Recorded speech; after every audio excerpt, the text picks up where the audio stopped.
Hello, everybody. We are going to go ahead and get started. This is the July 2020 HMIS user meeting.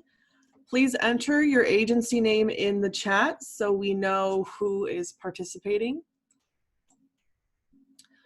We have a pretty full schedule for you today, so we're going to give you an update and do a little demo on the HMIS bed reservation process, give you some highlights from the HIC and sheltered pit, a quick document update, and then we have a few questions for you about our upcoming agency audits, as well as project performance reports.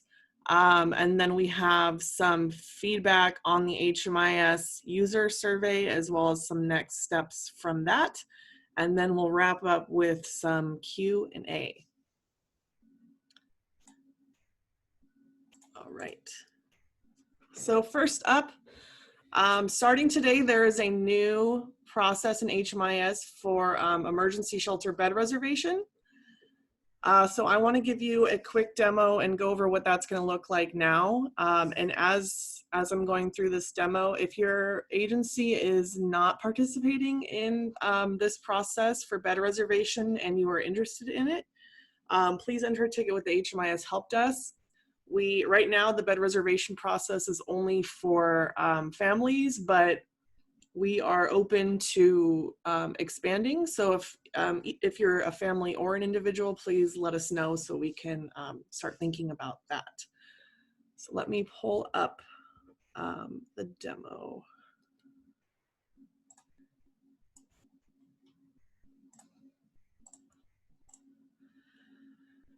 Okay, so you should now see my screen in HMIS.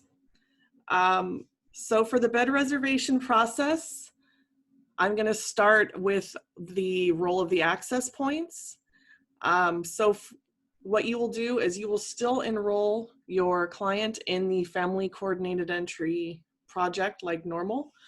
But now, in order for the client to be served through bed reservation, you will need to complete the bed reservation assessment. So you'll go to the assessment tab under their family coordinated entry enrollment, and you will click on the start button next to the bed reservation assessment. And then you'll see a short list of questions here. So my client has completed this assessment before, so that's why all of these are populated. But for your clients, these should all be blank. So you'll complete all these fields.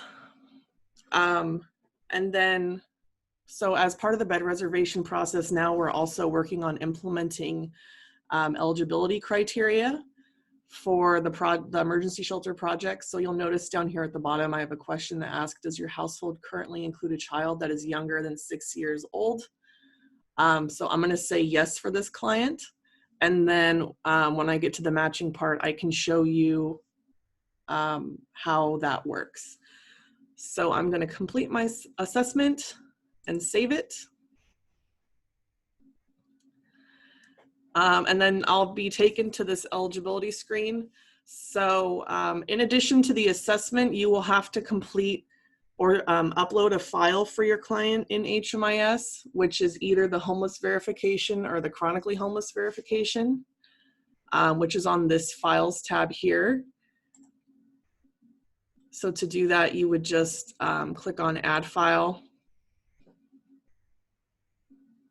Make sure your category is coordinated entry, and then under name, select the type of document it is. So they will either need a chronically homeless verification or a homeless verification.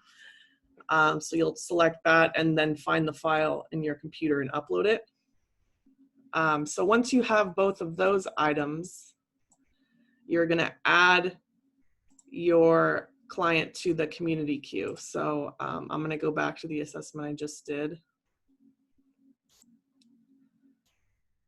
And when you're ready, you will make sure this box is checked next to emergency shelter bed reservation, and then click on refer directly to community queue.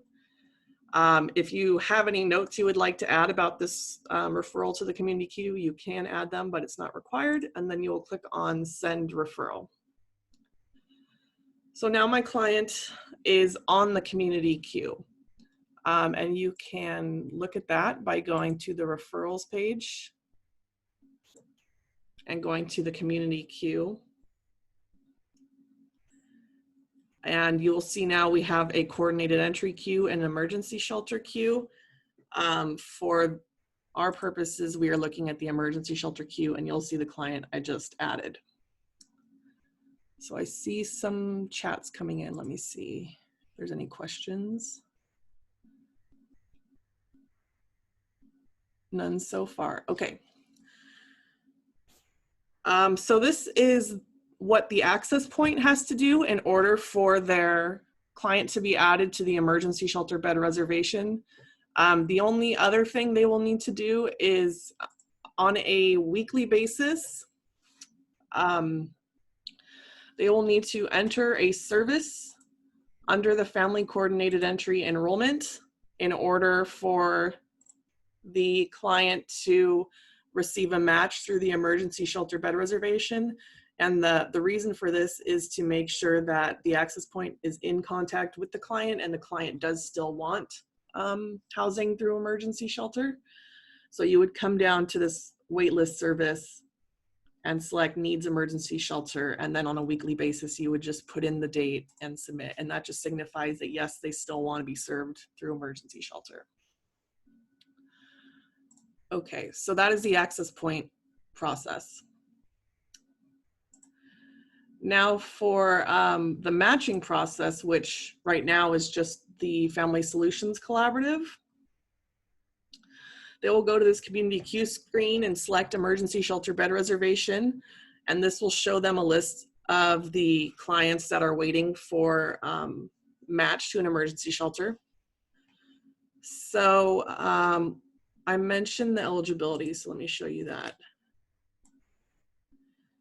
So if this eligible clients box is not checked, I'll see a list of everybody that is waiting for an emergency shelter bed reservation. But if I select an agency from this active agency dropdown, check the eligible clients box and select a project and search again, it will only include clients that are eligible for that project. So the eligibility for Aaron's transitional housing was that they have a child 0 to 5.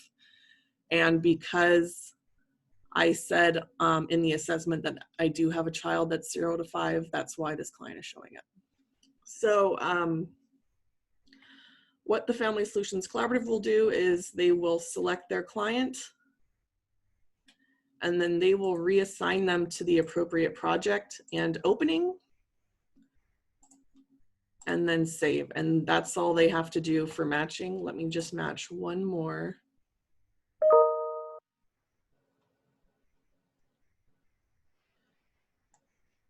Oops.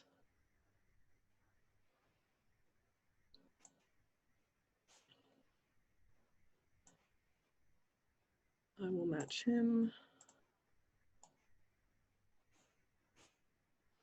Okay, and then that is the match process for the Family Solutions Collaborative.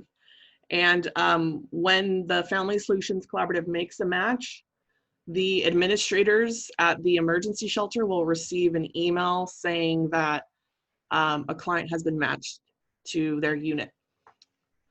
So now for the emergency shelter providers, you can look at clients that have been matched to a housing opportunity at your agency by going to this pending tab, and it'll list everybody that is matched and waiting for review. And if you are also participating in coordinated entry, it will show both your emergency shelter matches and your coordinated entry matches. So make sure you're looking at the program name when you're reviewing your matches to make sure the client is eligible. So for the emergency shelter, if you would like to deny a match, you would select your client, and you can review them by looking at this screen. You can also review their client record. If you need more time to review them, you can change their status to pending in process, but the emergency shelter process usually goes pretty quickly, so this isn't necessarily required. But if you want to deny the client, either because they aren't eligible or maybe they didn't respond to you when you reached out to them, you would select denied as your status. Under send to the community queue, usually this would be yes, meaning that the client still needs to be housed through another emergency shelter. You would only say no if you'd had a conversation with the Family Solutions Collaborative and the client no longer needs that emergency shelter assistance. And then you would select the type, the denied by type. Was it the client that denied the referral or the provider, which is you as the emergency shelter? And then the reason. So there's a list of reasons here. You would choose whichever one applies. And then you would also put in a note about the denial. Let me change this to client. And then once you put in that information, you would save your changes, and then that referral has been denied, and now your housing opportunity is available for another family to be matched to. And you'll see that that client is no longer on my pending list. So now if I want to accept a referral, all I need to do is enroll the client in my project that they are referred to, and that will remove them from the queue. So let me delete this because I did this yesterday. I referred this client to Aaron's Transitional Housing. When I scroll down to the bottom, I will see that this is checked, stating that the placement in this project was a result of a referral from the Family Solutions Collaborative. I'll also see this little pending referral box. So if I click on enroll, and I'll be able to enroll this client as normal in my emergency shelter. And once it saves, that referral is now considered complete. So if I go back to the referral screen, I no longer have pending referrals. If I go to the completed screen, I will see Albus that I just referred. And then the client I denied will be on this denied tab, but this is like 3 pages long, so I'd have to go find him. So that's how you accept and deny referrals. And then really quickly, I'll show you how to add a housing opportunity, signifying that you're ready to receive a match. So you would go to this availability tab, find your project, and click on the down arrow. And you will click on add single opening. And then you will enter the date that the housing opportunity is available, as well as notes on the unit. So what we're asking is that you enter the unit number, as well as the max number of people that can stay in the unit to help with matching. And then you will save changes. And then now you have an opportunity that is waiting for match, and the Family Solutions Collaborative will be getting a report every morning that tells them which projects have available openings. And so your emergency shelter unit will show up on that report. And that's kind of the process. So if you have questions, I will take some of those now.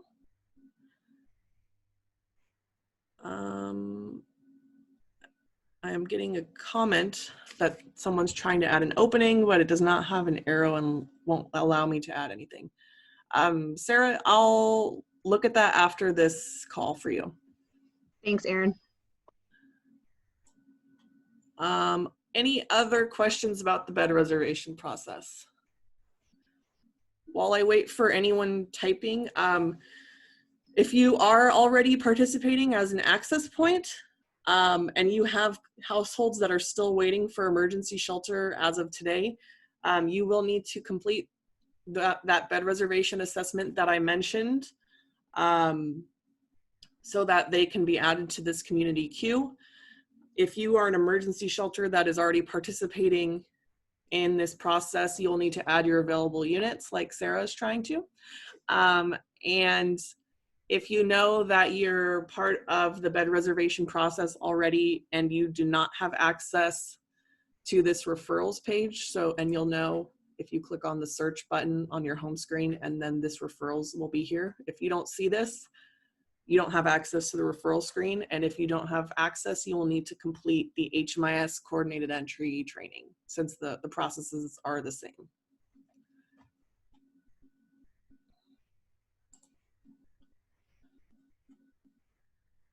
All right. I'm not seeing any comments. So I'm going to keep going, but if you think of anything as we're going through the meeting, let me know and we can come back. So, all right.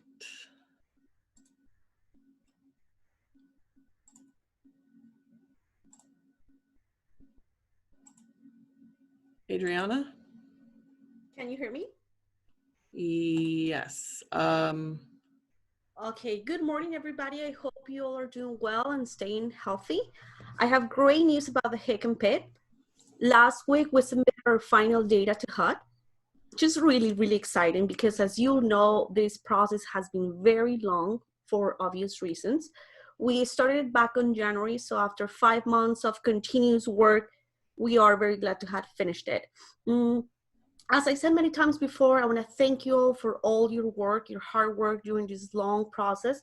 We really appreciate it. And we have published the final overview data of both the Hick and the shelter pit on the website.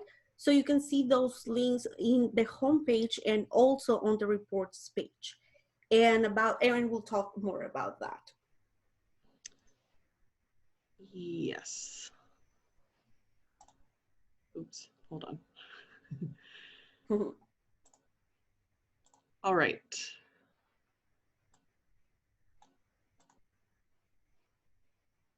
Okay.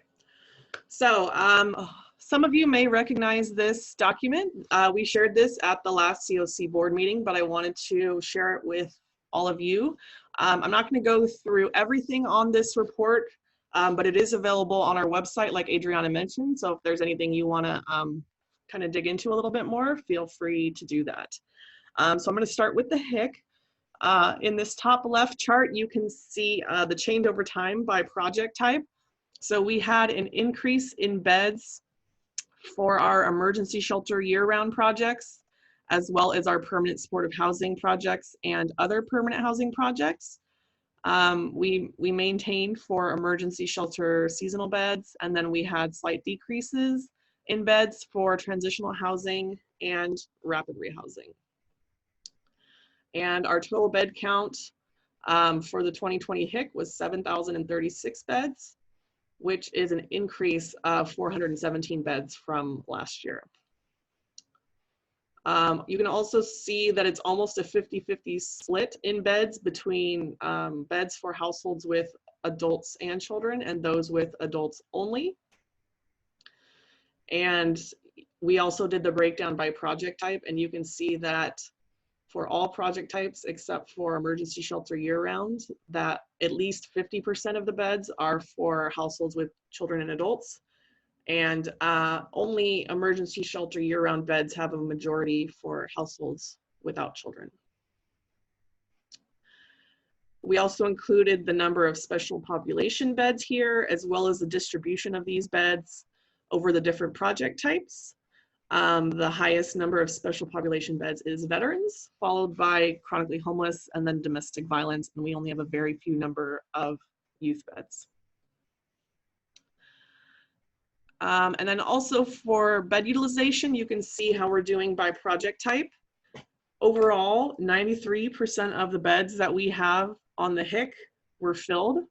93%. So that's pretty good.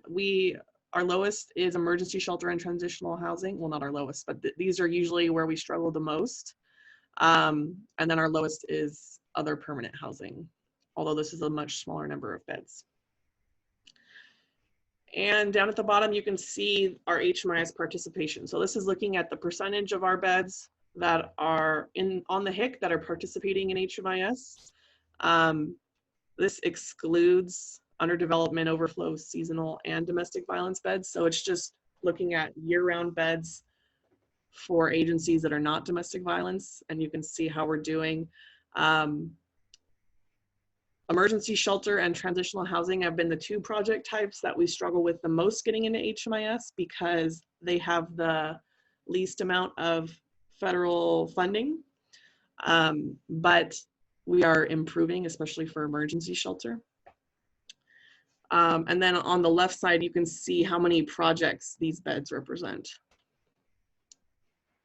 And then let me go to the sheltered point in time count. So this is looking at clients that were in emergency shelters or transitional housing projects on the night of the HIC and PIT. So you can see the distribution of clients that were in adults and children households and those in adult only households. We had 64% of our clients were adults only. And the total unsheltered, or sorry, the total count of persons was 3,017. You can also see here the change in numbers from 2019 to 2020. So we had a slight decrease in the number of clients that were in adults and children households and an increase in clients in adult only households. Overall, we had a 118% increase from 2019 to 2020. On this report, you can also see the breakdown by SPA. And then we have information on some demographics like ethnicity, gender, and race. And also for race, we did a short racial disparity analysis. So we compared the races of those clients counted on the point in time to the overall population of Orange County. And you can see that on the PIT, we had a higher percentage of Black or African American clients than are represented in the Orange County population. Same thing with the Native Hawaiian or other Pacific Islander, although on a smaller scale, and American Indian or Alaska Native. And then you can see that clients that reported as Asian are more present in the Orange County population than they were on the PIT.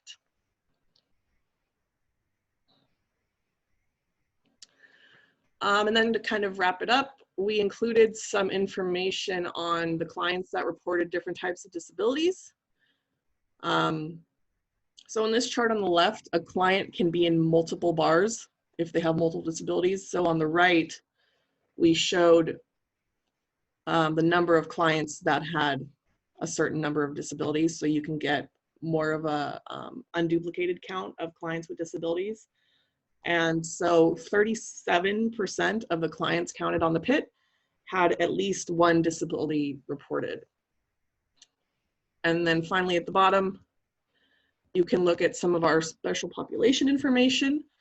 So we had increases in the number of veterans, chronically homeless individuals, chronically homeless veterans, seniors, and domestic violence clients from 2019 to 2020.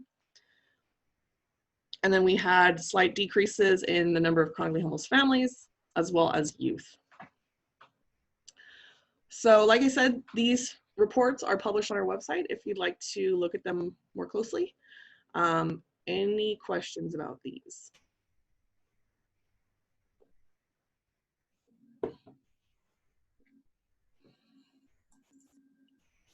Okay.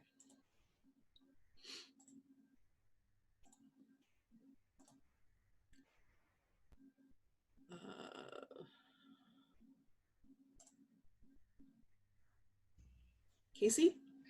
Yeah, can you hear me? Yeah. Okay. Hi, everyone. So we, as part of a larger project to kind of standardize the HMIS materials we're putting out, we've updated the formatting for documents in the client privacy section of OCHMIS.org. So this includes documents such as the consent to share, personal information, revocation of consent, the grievance form, the privacy notice, the note regarding collection of personal information, and the revocation of consent form. None of the content on those documents has changed, but they now all look the same, basically. So you're not required to use these updated versions. You won't get dinged on the agency audit, for example, if you're using the previous versions that don't have the new formatting. As long as the last revision date in the corner of each document is the latest date, you're all good. And in the meeting minutes that we send out later, we will be including a list of all the documents that had their formatting updated and the last revision date that you should see on the corner of each of the documents.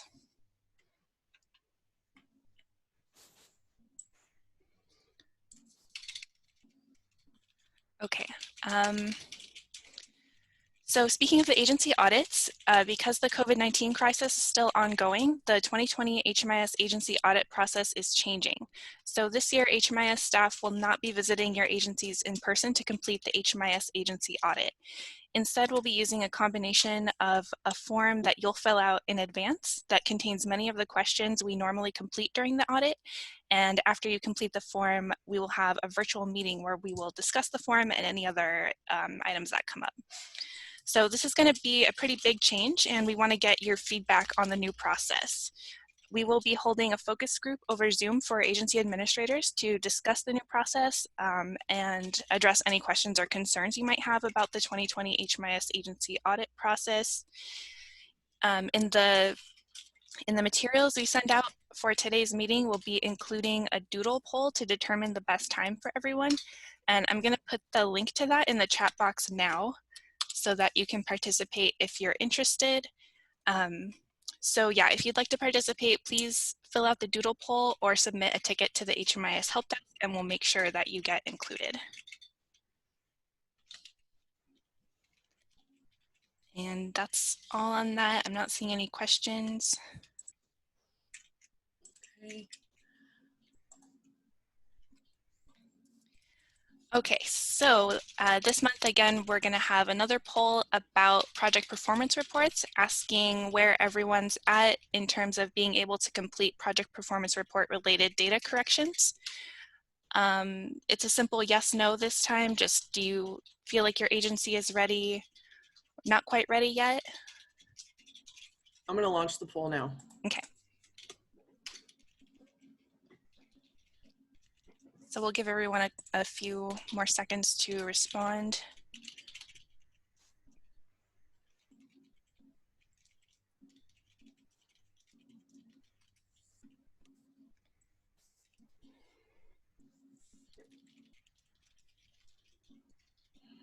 And while you're responding, I know last month a bunch of agencies said that they were going to be back in the office in July.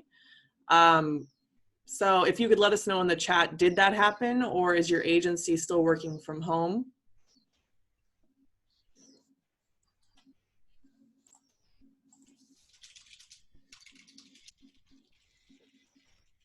We got a couple responses that we're still working from home. So are we, guys. So are we.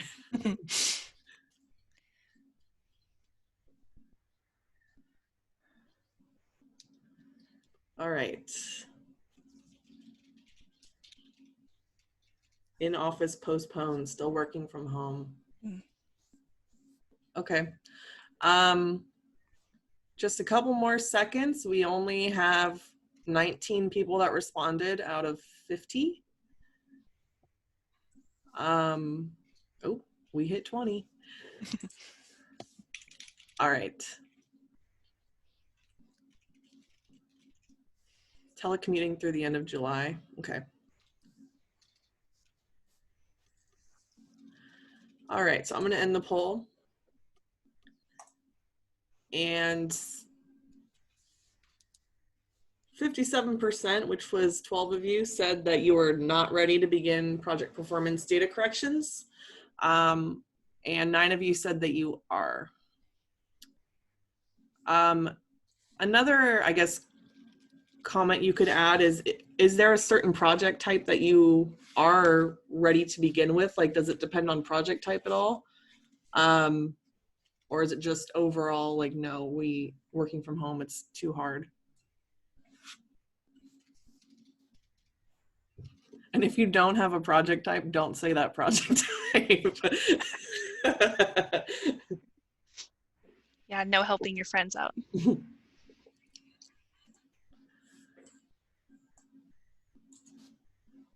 All right.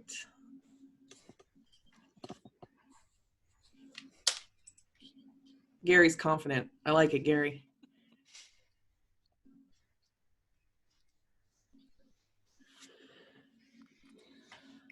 All right.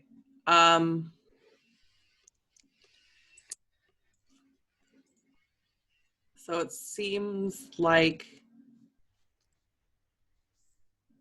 it's not really based on project type. It's just based on what the agency is doing. Sarah, I like your confidence too, and Stephanie. Okay, so we'll talk about it a little bit more internally.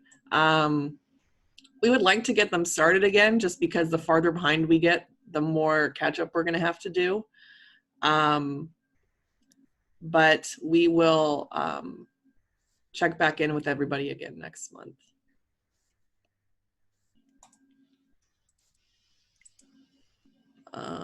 So keeping that in mind, we will eventually be starting it again, so that's why we want to ask you about this next agenda item.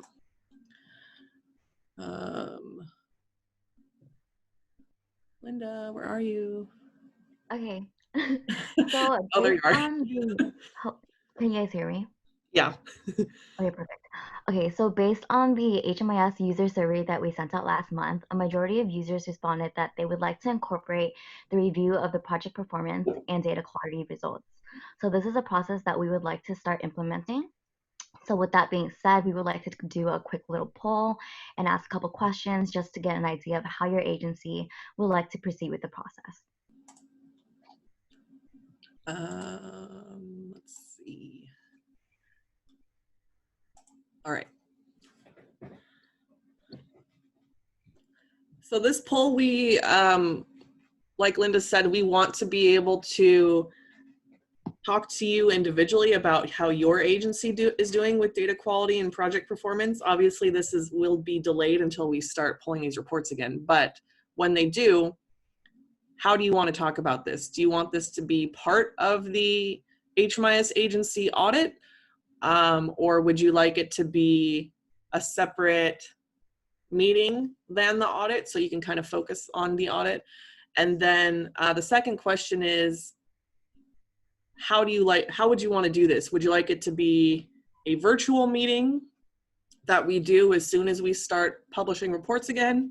Do you want to wait to do it in person until we have some safety guidelines in place?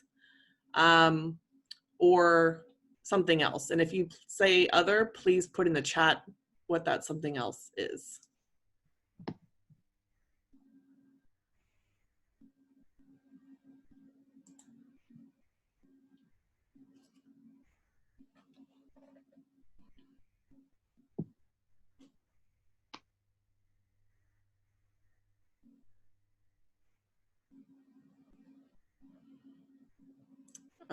All right, we got one comment. Virtual meeting is great, just not ASAP. And I'm assuming that's because of your work from home status and being unable to do your cleanup, Christine? Okay.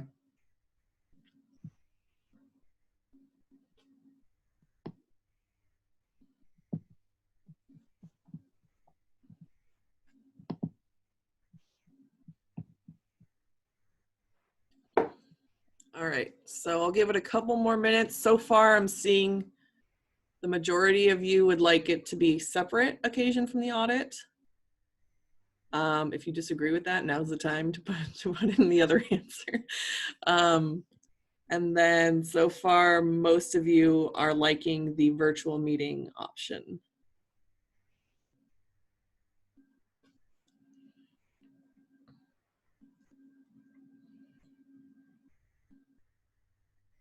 All right, I'm gonna go ahead.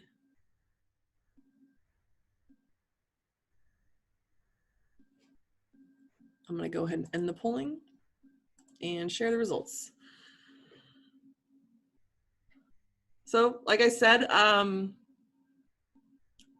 majority of you said you would like it as a separate occasion rather than during the audit. And then the majority of you also said that you would prefer this as a virtual meeting instead of in person. Even the others, it sounds like, would prefer virtual, just maybe not ASAP. Okay. And we'll have to kind of, so we're in the planning stages right now. We don't have everything nailed down. We are kind of thinking of meeting on this maybe twice a year. So it's possible some of this discussion could occur during the audit also. Like I said, nothing's nailed down for sure yet, but we're just trying to be respectful of your time and be helpful to you in improving your data quality and performance. All right, so thanks everybody for participating. And Linda. Okay, so we wanted to highlight some of the results that stood out to us based on the responses to the user survey that was sent out last month, just to give you an idea of the accessibility and also the usage rates of the different functionalities that are available with HMIS. So we asked users, how often do you use these features in HMIS? And we got a lot of mixed responses for this one. It seems like majority of people are using HMIS to record services, review client history, and also tracking enrollments and exits. We also had a good number of users say that they never, rarely, or sometimes only use the attendance page, record case notes, record assessments, and also run reports. To me, the thing that I'm most pleased about, I think, is that most people said they're reviewing the client history at least sometimes. Since that's how you can see where a client has been served to other agencies, and it's something that the community kind of has been talking about for a long time. So I'm glad to see that. We asked users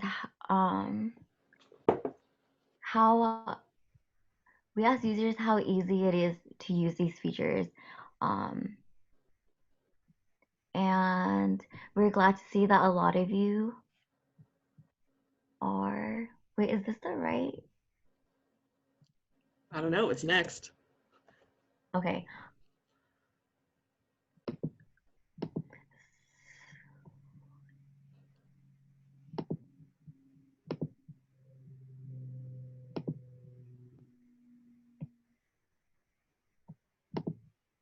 Okay, so we asked users how easy it is to use these features in HMIS. And for the most part, we got a lot of neutrals and easies for a majority of these features, with a couple of responses being difficult on things such as assessing the attendance page, recording assessments, reviewing client history, running reports, and also tracking and enrollments and exits.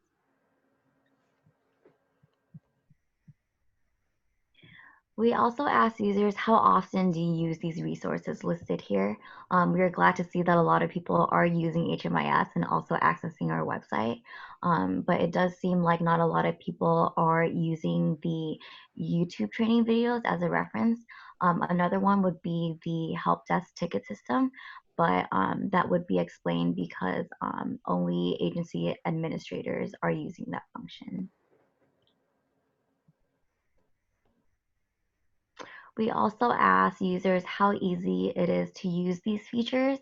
And a lot of users either said it was neutral or it was fairly easy to use.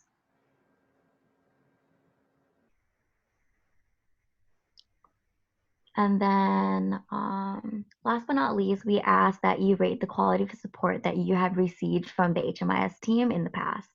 A majority of you said either excellent or good, with a few exceptions of the help desk and phone calls being fair. Based on these results, Please feel free to express any comments or concerns by submitting a ticket to the help desk. If you feel like you would want to be more proficient in a feature that you are struggling with, or maybe just want to learn more about a feature that you haven't really used before, please submit a ticket to the help desk and we will be more than happy to assist you so that these features can be more of value to you and your agency. And just please let us know if there is anything that we can do to better assist you.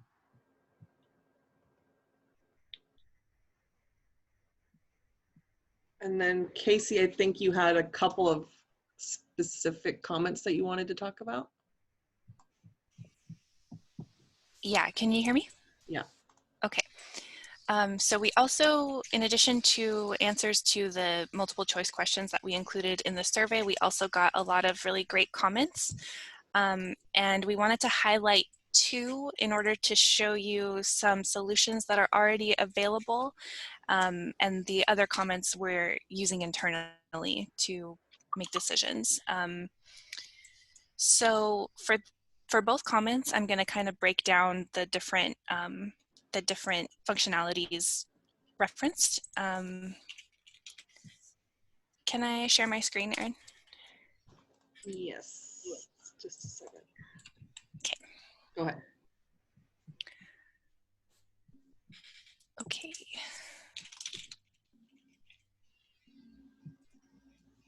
Okay, do you see the agenda slide? Yeah. Great. Okay, so for this first comment, this user wanted to track a lot of stuff in HMIS that they're not currently tracking, which is great.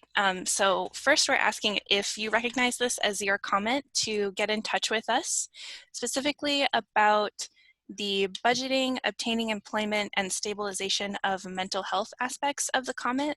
We have some ideas on how to track this information in HMIS, but we need more details from you about exactly what you're trying to track and then report out on from HMIS. For the increased income portion, you can look at there's a report called Goal 6, Stayer Increased Income, and 7, Lever Increased Income on the Data Analysis tab in HMIS. So I'm going to pull that up, and also the same place you can see a report used for Goal 1, which is entries from homelessness. So if we go to our reports page in our data analysis tab, under the Orange County Clarity System reports, you'll be able to, you won't see as many reports as I'm seeing, but under the project performance report section, you can see these reports which can be used to look at entries from homelessness and also changes in income. So if those solve your interest in looking at income and client locations prior to entry, that's great.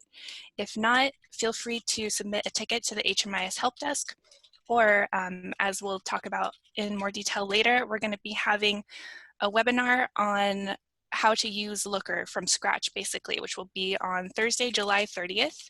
And we will send out more details about that webinar later.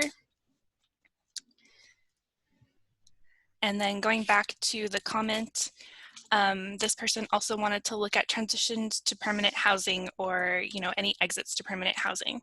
So we have a suggestion for how to look at that using a canned report, which is another way to say the report library page. If you look at the program-based reports section and scroll down to General 220, Program Details Report 2019, I always struggle with that for some reason. This report includes the destination filter. So this is probably, the destination column. So this report is probably the quickest way to look at destination information for whichever project types, programs, and reporting periods you're interested in. This is like the quick and dirty way to do it. So destinations from this report can be filtered in Excel to show the number of clients exiting to permanent housing. We're also updating the dashboard that you see when you log into HMIS to include a graph that shows the count of client exits based on the exit type. So that would be exits to permanent destinations, exits to temporary destinations, and other destinations in whatever reporting period is specified. This dashboard will also be able to be edited to kind of give you the same options you have here. You can add a project type or a project filter and edit the reporting period. We'll have more information on the availability of this dashboard later, but if you need something like this now, you can get in touch with the HMIS help desk by submitting a ticket, and we'd be happy to set something up for you. Or again, you can register for our Looker training webinar. And then our next comment, which I really loved, was someone said, I really wish the details report gave housing move-in dates on all clients in the household like the rosters do. That would be really helpful. So I'm thinking that this person is referring to the program details report, and they are wishing that, like the program roster report, the program details report would fill in the head of household's housing move-in date for all members of the household. And luckily, there's a field in Looker that can do exactly that. So I'm going to show you where in Looker to find this, and then we'll go over this in more detail during the Looker training webinar too. So if you go to your HMIS Performance Explorer, there's a section called Enrollments. And within that section, there's like a subsection called Enrollment Household. And if you select Household Move-In Date, you can hover over the tooltip and it says the head of households HMIS data element 3.20, which is housing move-in date. And I've run this little sample report to include household ID. So we can see, for example, this is a 2-person household. This is the head of household. This is their housing move-in date, but the housing move-in date has also been applied to the non-head of household member. So that's one way you can get the household move-in date to show up for all the members if you need more information than is available on the program roster report. And if you'd like to set up a custom report, you can also submit a ticket to the HMIS help desk and we will help you out with that. And I think that's it. Are there any questions? We got a comment. That's awesome. Thank you. Thank you, Christine. Great. Oh, and for any Mercy House staff on the call, this is a training, this is on the training site. It's like a practice project. This is not your real project, I promise. Oh, and one more thing just about the doodle poll for the HMIS agency audit focus group. We've gotten a few responses already, which is awesome. And I just wanted to let everybody know that you can select multiple time slots that work for you, because I noticed that everybody who has already responded just selected one. So if you have a couple that work, go ahead and let us know. All right.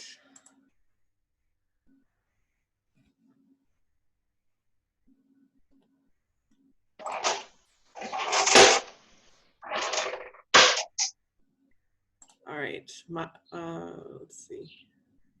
Can you hear me? Yes. Awesome. Okay, so good morning, everybody. So as we were just looking over the survey, one common thing that we kept hearing throughout was that users wanted more training. So this is something that we've been working on continuously throughout the year as we are looking at restructuring our current training videos, as well as providing training material on our website. So I wanted to take a moment to highlight what's currently available online. I think somebody unmuted themselves. So hold on just a second. Sure.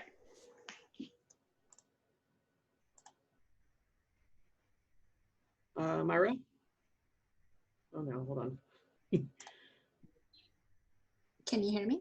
Yeah. Okay, awesome. So, do I have controls? Okay. Erin, would you mind? Do you want to share your screen, or? Sorry? Do you want to share your screen, or do you want me to navigate? You can go ahead and just click. Okay, this one? Yeah.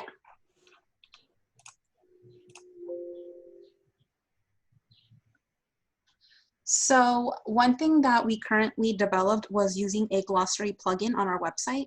And so what we did there was just link off to commonly used words on our HMIS posts.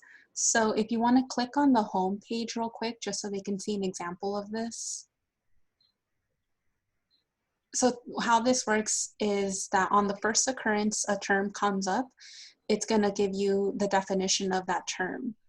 So let me just scroll down a little bit. I'm assuming those didn't work because they're linked off to something else. So right there, scroll up a little bit more to homeless prevention. Oh. Right there. So as you can see, it gives us a definition of what that term means. So ideally, we developed that plugin so that way when there was a new user that came in that might not be too familiar with the terms that are currently used in the COC and HMIS, they would be able to kind of use this as a tool for reference for whether or not they're using HMIS for that purpose or just being familiar with new terms as well. And again, you can access this by looking at terms that come up on posts on the website, or you can just scroll up and to the left to see the glossary link off on those resources. There you go. And again, that's going to take you to the full screen of all the terms we currently have available. So again, you can use this as a training tool if they're not familiar with kind of acronyms throughout the COC. And if you can think of any other terms that we might be missing, we'd also appreciate being submitted that information so we can add this as well.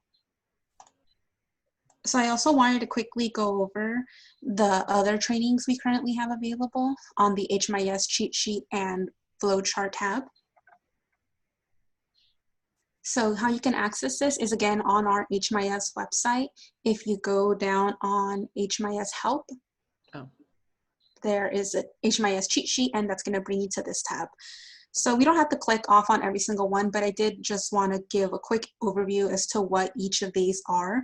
So going from top to bottom, HMIS data element and reporting guide. This document aims to show users how each data element feeds into the system-wide reports. Additionally, it also lists how these data elements could possibly yield data issues for you. The HMIS data element cheat sheet, it's split up into two categories. So first, starting with the profile creation and enrollment.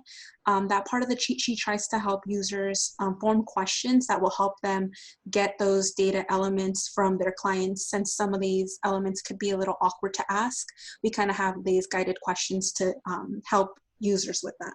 Additionally, it also helps to clarify how these data elements could be recorded in HMIS in case it's not like so obvious, such as if a client has refused to give you their date of birth, we guide you how you should be able to enter that information in HMIS.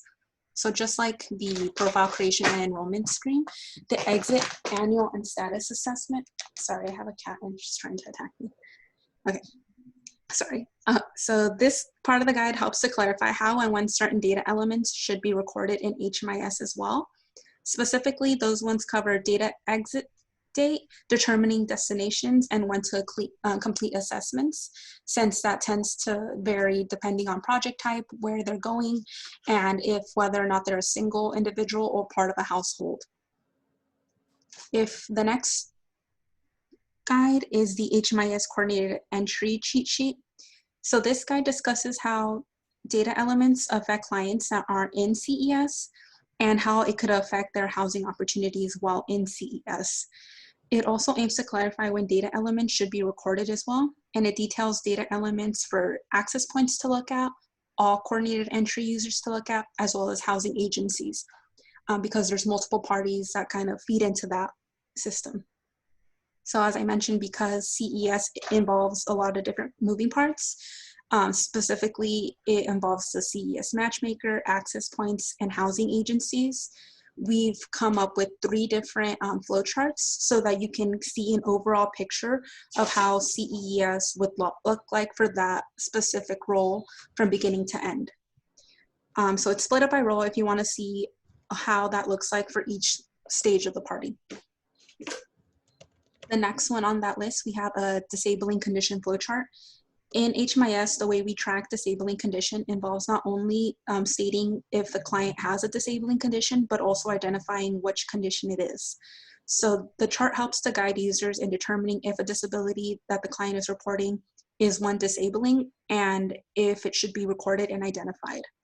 There's going to be one more flowchart up here that outlines how clients should have their prior living situations recorded.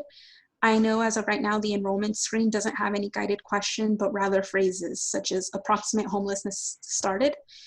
So the flowchart is already in the 2020 HMIS data standards, but we're just recreating it so it's standardized and matches how our current flowcharts are, and as well is accessible to users as well. So that should be up within an hour. I'm just doing some final edits to it. So if you want to go back to the slides. So that's what we have as far as current training material goes. Please remember, we'll be starting up our webinars this month. As Casey has mentioned, we'll be starting with the Looker webinar. That's going to be on July 30th at 10 a.m. So please be on the lookout for that RSVP email.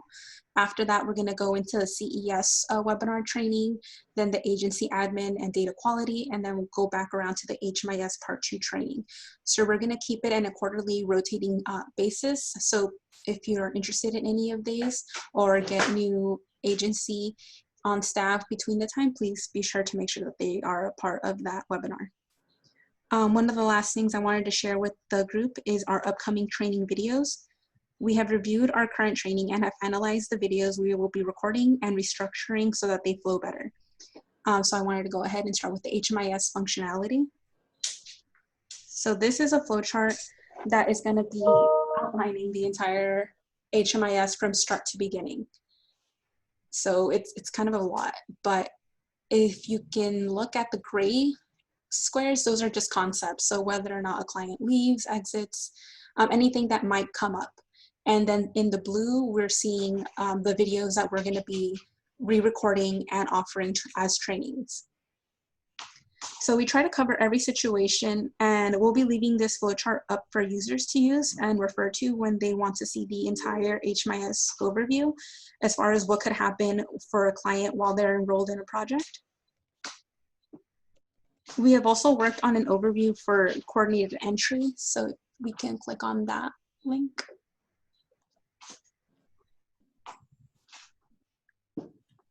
So for coordinated entry, we have it split up between some videos regarding that only apply to family navigators and that only applies to housing agencies. We'll also be making videos for project types and what data elements should be covered while a client is enrolled in those projects, as well as federal funding projects as well. So we'll link off today's flowcharts in the minutes if users want to take a look at them and kind of double check and make sure if there's any other trainings you guys would like to suggest, please let us know as well.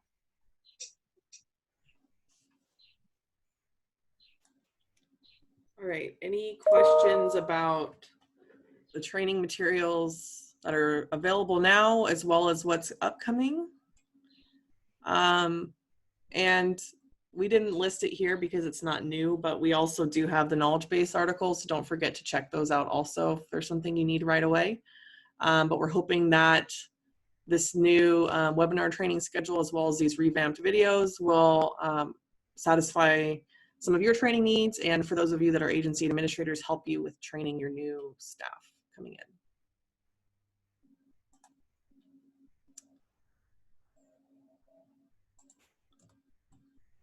All right. Thanks, Christine. All right, so that was our content that we had for today. Sorry it went longer than anticipated. We just wanted to, I think in particular, the bed reservation, make sure everybody was on the same page. So if you have any questions, we can talk about them now. Otherwise, you can submit them to the HMIS help desk. As a reminder, if you're interested in participating in the agency audit focus group, please complete the doodle poll that that Casey shared in the chat box and let us know what your availability is. We would like to start those meetings within the next couple weeks. So your participation would be very helpful in making sure that this process works for you. Casey. Do you know when the NOFA is going to drop? I do not, Stephanie. I've not heard anything at all. I've heard rumors that the process might be, the HUD process might be simplified. I haven't heard anything about our COC process, but no, I haven't heard anything, unfortunately. Questions regarding the annual assessment report from Looker that was just emailed out. Do I enter a ticket or how do I set up a discussion? Casey, do you want to take that one? You might need to unmute yourself again. Yeah, Christine, can you let me know what your question is in the chat box, if it's kind of general about the report, or if there's something that looks incorrect, you can enter a ticket. Okay, if it's specific to OCHA, go ahead and enter a ticket and I'll get back to you today. While we're waiting for any other questions, if you haven't already, please enter your agency name in the chat box so we know who's participating. And I'll give it another minute in case someone's typing a question.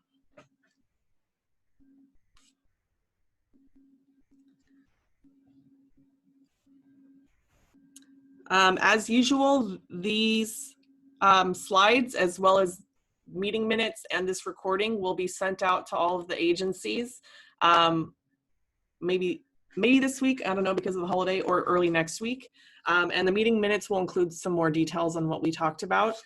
And then our next meeting will be the first Wednesday in August. We will send a meeting link and agenda the week prior for that meeting.